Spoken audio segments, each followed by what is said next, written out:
இன்றைக்கு தாவேகா ஆட்சியில் வழக்கறிஞர் நியமனத்தில் பல்வேறு குளறுபடிகள் இருக்கிறதாக ஊடக செய்திகளை நம்ம பார்த்துக்கிட்டு இருக்கோம்.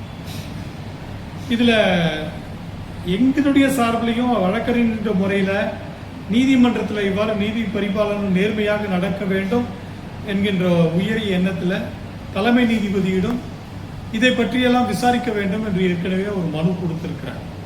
ஸோ அது ஒரு பக்கம் இருக்கிறது. இன்றைக்கு ஒரு வழக்கில் எனக்கு ஒரு விசித்திரமான ஒரு அனுபவம் ஏற்பட்டது.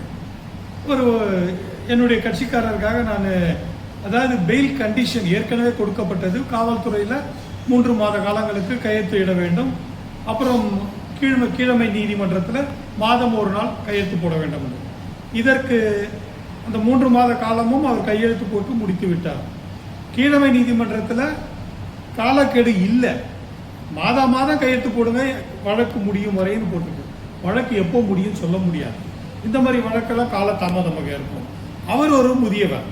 இந்த முதியவர் இந்த மாதம் போய் முதல் நாள் கையெழுத்து போடணும், இல்லைன்னா பெட்டிஷன் போடலாம் சொல்லுது. பெட்டிஷன் போடுறதுக்கும் ஒரு வழக்கறிஞரை பிடிக்கணும், அவருக்கு காசு கொடுக்கணும்.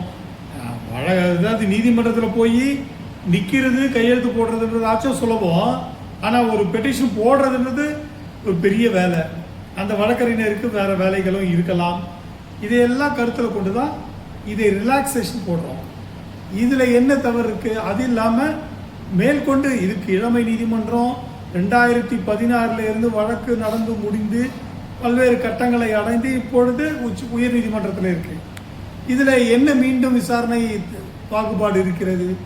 இதை அரசு வழக்கறிஞரான பிபி பப்ளிக் ப்ராசிக்யூட்டர் இதை எதிர்த்து வாதிடுகிறார்.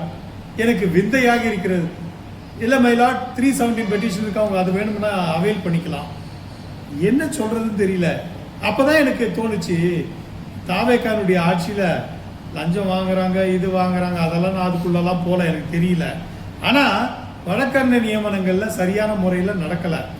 எல்லாம் யார் வேணும்னாலும் வழக்கறிஞர்களை நியமிக்கிறாங்க. அதுக்குண்டான அவர்களுக்கான களம் தெரிந்து செய்கிறார்களா என்பது தெரியவில்லை. வழக்கறிஞர் என்கின்ற முறையிலே வெறும் ரிலாக்ஸேஷன் தான் இது. இந்த ரிலாக்ஸேஷன் பெட்டிஷனில் அவர் கொடுக்கப்பட்ட கண்டிஷன் அவர் ஏற்கனவே நடைமுறைப்படுத்தி வரும்போது காலக்கெடு இல்லாமல் இருக்கிறத அவர் காலக்கெடு கொடுக்கலாம். இன்னொரு 3 மாத காலங்கள் கையெழுத்திடுங்கள் கூட சொல்லலாம். இல்லை ஒன்றுமே இல்லாமல் ஆக்கலாம். இல்லை 3 மாதத்துக்கு ஒரு முறை இல்லலாம், 6 மாதத்துக்கு ஒரு முறைன்னு சொல்லலாம். இதை விட்டுட்டு இதை ஒரு வெகமெண்ட்டாக எதிர்க்கிறது என்பது அந்த பிபிக்கான உண்டான நாலேஜ் இருக்கான்னு எனக்கு சந்தேகம் தான். அப்போ புசி ஆனந்த் பற்றி சிலர் சொன்னாங்க, அவன் போய் எவனை ஒன்றும் தெரியல அவனை நிற்கிட்டா அவன் கத்துப்பான்ட்டு. அந்த மாதிரி ஆட்களா இவர்களால் பாதிக்கப்பட போவது மக்கள் இல்லையா? இப்பொழுது அந்த முதியவருக்கு இவர் சொன்ன மாதிரி நீதிமன்றம் ஏற்றுக்கொள்ளவில்லை. நீதிமன்றம் கண்டிப்பாக நீ கையெழுத்து தான் போடணும்னு சொன்னாக்கா, ஏற்கனவே மருத்துவமனைக்கு போகணும், அவருடைய ஹார்ட் எயில்மெண்ட்டை பார்க்கணும், சுகர் பிரச்சனைகள் இருக்கு, அவர் எப்படி போவார்? 317 பெட்டிஷன் போடணும்னா எப்படி போடுவார்?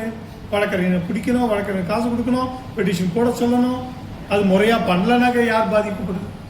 இப்படியான ஒரு களத்தை நீதி பரிபாலனை இந்த தாவேகா ஆட்சியில் நடக்கிறது.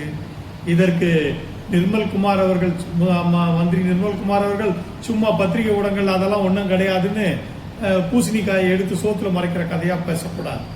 இதை சரி செய்வதற்கு விஜய் அவர்களும் இதை தலையிட்டு சரி செய்ய வேண்டும்.